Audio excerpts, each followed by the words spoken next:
Hi ನಮಸ್ತೆ. Good Modicare morning. Mahantesh Gouli, Kalaburagi. ಕಳೆದ ಒಂದು ತಿಂಗಳಿಂದ ಇವರಿಗೆ ನಿಂಬೆ ಪ್ಲಾಟಿಗೆ ನಾವು ವಿಸಿಟ್ ಮಾಡಿದಾಗ ಒಬ್ಬ ರೈತರು ಸಿಕ್ಕರು. ಸೊ ಸಾಮಾನ್ಯವಾಗಿ ಈ ಗ್ರಾಮದೊಳಗೆ ಹಲವಾರು ಜನ, ಸಾಕಷ್ಟು ಜನ ನನ್ನ ಕೈಲಿಂದ ಪ್ಲಾಟ್ಗಳು ಮಾಡಿಸ್ಲಾಗತ್ತಾರ. ಆ್ಯಂಡ್ ಅದ್ಭುತವಾಗಿ ರಿಸಲ್ಟ್ಸ್ಗಳು ನನ್ನ ಕೈ ಮೀರಿ ಪ್ರಯತ್ನಗಳನ್ನು ಮಾಡಿ ನಾನು ರಿಸಲ್ಟ್ ಮಾಡ್ಲಾಗತ್ತೀನಿ.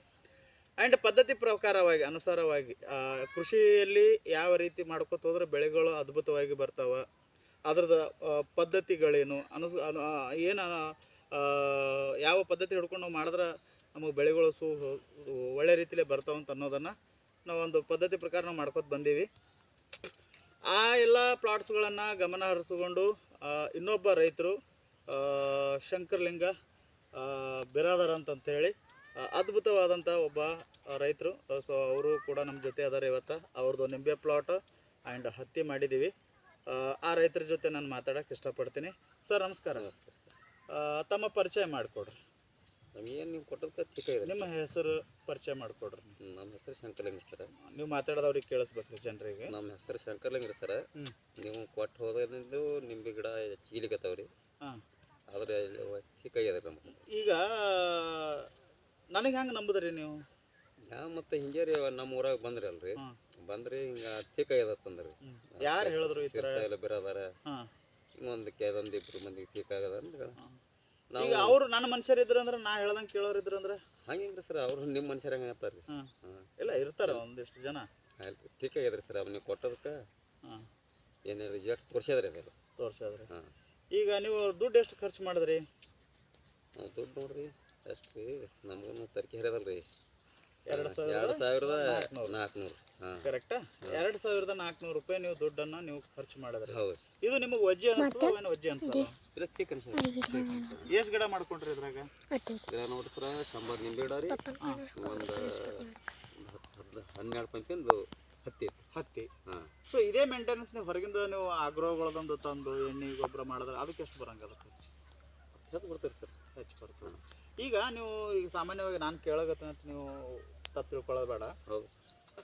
ಸಾಮಾನ್ಯವಾಗಿ ರೈತರು ಎಲ್ಲ ರೀತಿಯಲ್ಲಿ, ಎಲ್ಲ ಕೆಟಗರಿಯಲ್ಲಿ ಎಲ್ಲ ಬೆಳೆಗಳನ್ನು ಮಾಡ್ತಿರ್ತಾರೆ. ಕರೆಕ್ಟಾ? ನಿಮ್ಮ ಭೂಮಿಗೆ ತಕ್ಕಂಗೆ ನೀವು ಬೆಳೆಗಳನ್ನು ಮಾಡ್ಕೊಂಡಿರಿ. ನಿಂಬೆ ಪ್ಲಾಟ್ ಅದ, ಹತ್ತಿ ಅದ, ಸೊ ನಿಮ್ದೊಂದು ಸೆಟ್ಲ್ ಅದ, ಕಬ್ಬದ.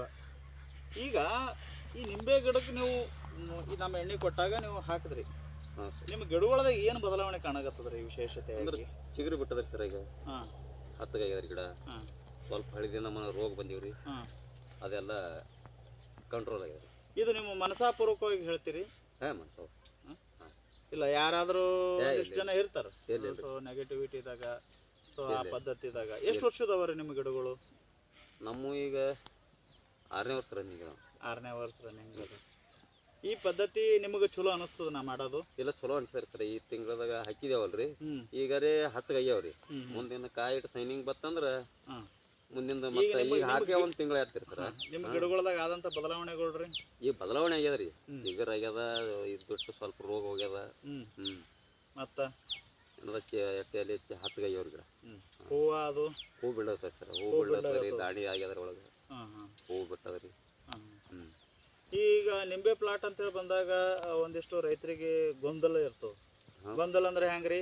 ಮ್ಯಾಲೆ ಸ್ಪ್ರೇ ಮಾಡಬೇಕು, ಎಣ್ಣೆಗಳು ಮ್ಯಾಲೆ ಕೊಡಬೇಕು, ಬಡ್ಡಿ ಕೊಡಬಾರ್ದು, ಈ ಥರ ಒಂದಿಷ್ಟು ಜನರದು ಬೇರೆ ಬೇರೆ ವಿಚಾರಗಳು ಇರ್ತಾವೆ. ಪಾಪ ನಾವು ಅವ್ರ ಬಗ್ಗೆದಾಗ ಅನ್ನಂಗಿಲ್ಲ. ಅಗ್ರೋದಾಗ ಮತ್ತೆ ಮ್ಯಾಗೆ ಹೊಡಿಬೇಕಾಗ್ತದೆ ಮ್ಯಾಗ. ಸೊ ಈಗ ನೀವು ಮಾಡಿದಂಥ ಪ್ಲಾಟ್ಗಳ ಬಗ್ಗೆದಾಗ ನೀವು ಮಾಡಿದಾಗ ನಿಮ್ಮ ಗ್ರಾಮದೊಳಗೆ ಮತ್ತೆ ಯಾರಾದ್ರೂ ನಿಂಬೆ ಪ್ಲಾಟ್ ಅದು ಮಾಡ್ಯಾರ್ರಿ? ಮಾಡ್ರಲ್ಲ ಸರ್. ಹಳ್ಳಿ ರಾಜು ಮಾಡ್ಯಾನ, ಮತ್ತು ಶಿರ್ಸೈಲ್ ಮಾಡ್ಯಾನ್ರಿ.